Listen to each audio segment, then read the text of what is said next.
Hello and welcome. This is FIDE Master Vedant. I welcome you to another video. In today's video, we'll be seeing another game of the first world champion Wilhelm Steinitz. And again, I've selected a game which was played in a simul.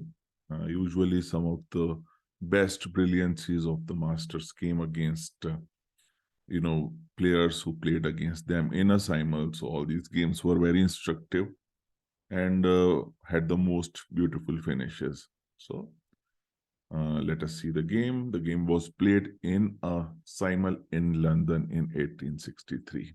The Steinitz is white and starts with E4, E5, Nf3, Nf6, D4, the Scotch opening, and plays E5, pushing the knight away from its natural square on F6, knight D5 and queen D4, capturing with a tempo, bringing the queen to a powerful square in the center while also attacking the unsupported knight on C6, on D5, sorry. So plays C6 and bishop C4. Again, very interesting, particularly for the beginners, to notice that how quickly is white developing, not wasting any time to bring all the pieces out into the game. Black played queen b6, offering an exchange of the queen, but Steinitz declined that, and rightly so, because white has a big lead in development and has possibilities for a direct kingside attack and an initiative. So in such cases where one has the opportunity for attack or initiative, it is always good to keep queens on the board because queen is the most powerful attacking piece. So makes sense. Bishop c5 attacking on f2, but that is very simply parried by castle. Knight e7. White was threatening to capture twice on d5. Makes sense to protect the pawn. And white played a very interesting move, knight g5, a very concrete move. So Steinitz decides it's a time to punish black for its kindly awkward development. Now it is very difficult for black to develop because if he chooses to castles, he simply walks into a checkmate on h7. While if the rook goes to f8 to support, again knight h7 is a problem. So already black is in kind of untenable position, but it is always interesting to see how actually the master finished the game.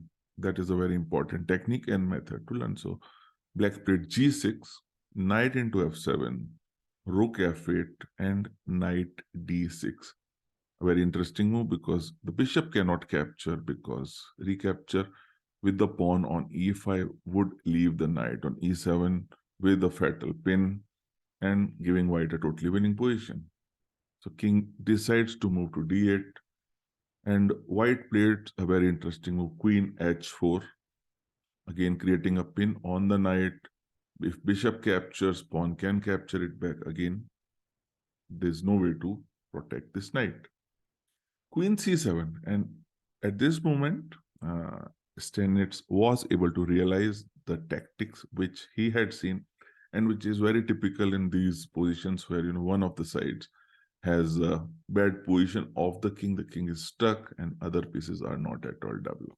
So these pieces, though, are in the board, but they are not a part of the game. Here, Steinitz is struck with queen into e7, a very powerful and brilliant move. King into e7 and bishop g5 check. The only option is rook to f6. Now, bishop f6 allows the king to escape to f8. So Steinitz had foreseen this, takes e into f6. Now, king d6 leads to bishop f4, a very nice checkmate in the center of the board, while king f8 leads to bishop h6, checkmate. A very beautiful finish with a queen sacrifice. And again, showing how important is development and how important is to bring all the pieces into the game. So while you might have pieces inside the board, but it also is your responsibility as a player to make them active, to make them a part of the game.